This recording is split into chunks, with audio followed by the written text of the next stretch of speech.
Bonjour tout le monde, me voici aujourd'hui de nouveau avec Julie. Bonjour. Tu es naturopathe et aujourd'hui on va parler de la nutrithérapie que tu utilises, mais qu'est-ce que c'est? Alors la nutrithérapie va surtout parler de nutriments. On a 4 types de nutriments qui sont les vitamines, les minéraux, les acides gras et les acides aminés. Ok. Les nutriments c'est quoi? C'est justement les molécules qui vont aller nourrir la cellule pour assurer un bon fonctionnement au niveau du corps. On va utiliser des nutriments, donc la micronutrition, quand il y a des carences. Ça va être des carences par rapport à l'apport. On ne va pas en apporter suffisamment dans notre alimentation. Ça peut être des carences d'assimilation. Le corps ne va pas assimiler correctement les choses. Ça peut être des carences d'utilisation, c'est-à-dire qu'on ne va pas utiliser les bonnes choses au bon moment et donc du coup le corps ne va pas savoir comment gérer l'absorption. Voilà. Et des carences, le corps est toujours en carence. Carence de fer, voilà. On a des personnes qui sont malheureusement toujours en carence de fer par exemple. On a beau les compléter, elles vont redescendre, elles vont remonter un petit peu puis elles vont redescendre petit à petit. Ok, très bien. On va peut-être balayer un petit peu les 4 éléments qui composent la nutrithérapie. Les vitamines, qu'est-ce que tu peux nous en dire rapidement parce qu'il y en a plein. Vous avez toutes les vitamines du groupe B, on a la vitamine A, la vitamine C, la vitamine D, la vitamine K. Les vitamines, c'est des choses qu'on va apporter naturellement par les légumes, par les fruits, par l'alimentation en général.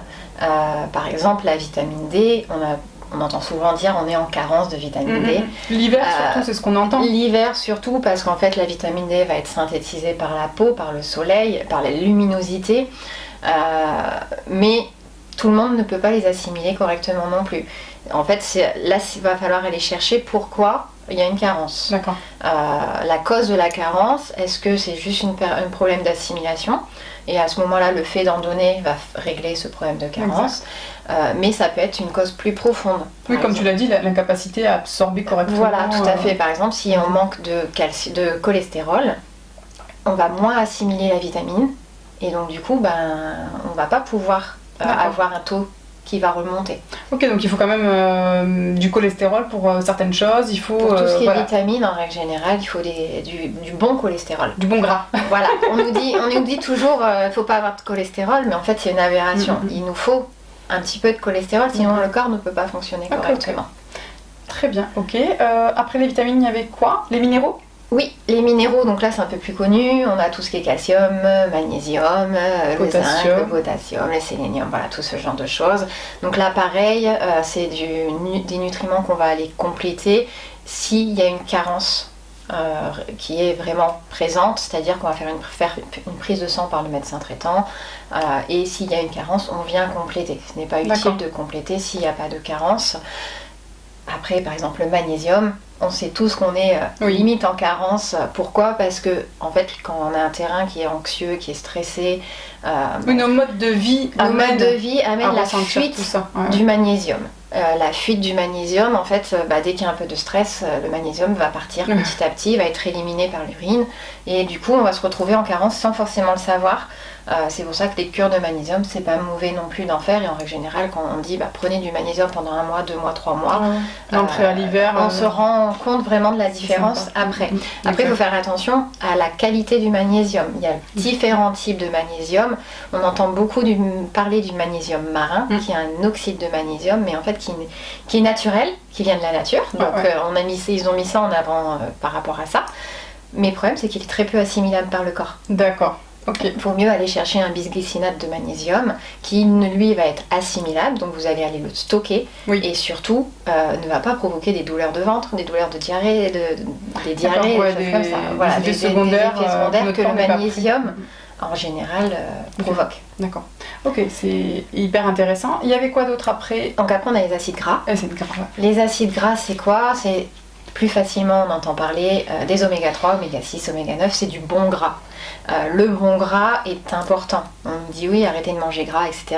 Non, il faut manger gras. Il faut manger des œufs, il faut manger des avocats, il faut manger des oléagineux. Les oléagineux, nombre de personnes qui viennent me voir me disent « Oh non, mais ça fait grossir !» Mais en fait, les oléagineux, c'est très riche en oméga 3. C'est quoi que tu parles en oléagineux, les amandes, les noisettes. Ah oui, les d'accord. macadamia. Je t'ai cité les poissons, mais, oui, mais les poissons aussi, on est d'accord qu'il y en a qui ont des oméga 3. Tout à fait, mais voilà, par exemple, les oléagineux, il y en a beaucoup qui me disent oui, je mangeais des amandes, j'adore ça, mais mon médecin m'a dit d'arrêter, ça fait grossir. Il ne faut pas en manger 70. Je crois que faut pas manger le paquet. 10 calories, l'amande, la noisette. Donc en effet, moi, tous les jours, je mange mes amandes. Voilà. J'en mange une dizaine, pas plus, quoi, parce que je sais que. C'est une poignée d'amandes, on peut le manger le matin, comme ça on va apporter du bon gras dès le matin, on peut en manger à 4 heures. Alors c'est sûr, il ne faut pas manger le paquet. Non, voilà. Mais c'est important. C'est important. Okay. Voilà. On a les petits poissons, tu disais les poissons, tout ce qui est petits poissons, sardines, maquereaux, anchois, sont très riches en oméga 3 et c'est nécessaire. Et par contre, on va les privilégier à les prendre le soir. D'accord. Pourquoi le soir? Parce que du coup, ça va nourrir le cerveau et le cerveau retravaille toute la nuit, il refait toute sa journée. Par contre, l'œuf, qui va être riche aussi en gras, en bon gras, contrairement à ce qu'on a pu entendre, il ne faut pas en manger quand on a du cholestérol. Bah si, parce que ça va réguler, mais on va le manger surtout le matin. D'accord. Pourquoi le matin? Parce que le corps va l'utiliser toute la journée.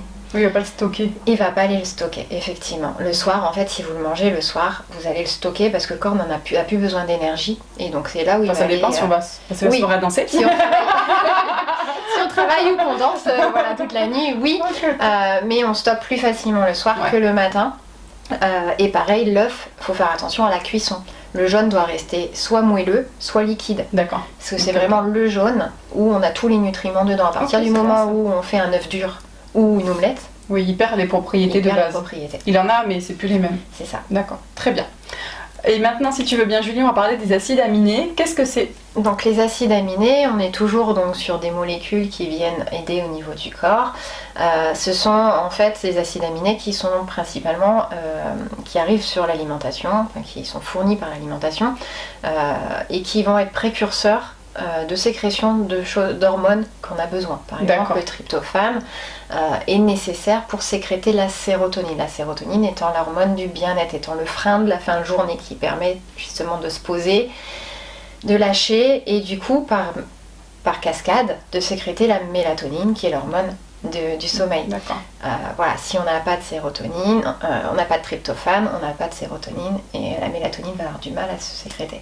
Ok, oui, c'est une forme de pyramide en cascade que s'il manque quelque chose, on a du mal à dormir. C'est ça, le manque d'un acide aminé va provoquer des carences dans des neurotransmetteurs. Du coup, les acides aminés sont des précurseurs justement des neurotransmetteurs, les plus connus étant la dopamine, la sérotonine, l'hormone du frein, et la dopamine, l'accélérateur de la journée. Si on est fatigué le matin, on a du mal à démarrer, c'est qu'on a peut-être une carence en dopamine. Et donc tout ça, c'est justement un dialogue avec un professionnel qui fait justement cibler est-ce qu'il y a une carence ou pas. Faire le diagnostic, les symptômes, j'imagine. Voilà, juste en fait savoir ce qui se passe, comment on est le matin, est-ce qu'on a du mal à démarrer, est-ce qu'on a faim, est-ce qu'on a des envies, des pulsions sucrées, des choses comme ça. Grâce au questionnaire, en fait, on arrive à cibler s'il y a une carence. Donc s'il y a une carence en sérotonine, on va aller travailler sur la cause et donc du coup travailler sur le précurseur et donc trouver l'origine au final, de se dire si vous dormez pas, vous dormez mieux, ça marche compléter pas, ça. Compléter le corps par cet acide aminé. Parfait, très bien. Merci beaucoup Julie. Merci à toi. Merci à vous de nous avoir écoutés. On vous dit à bientôt.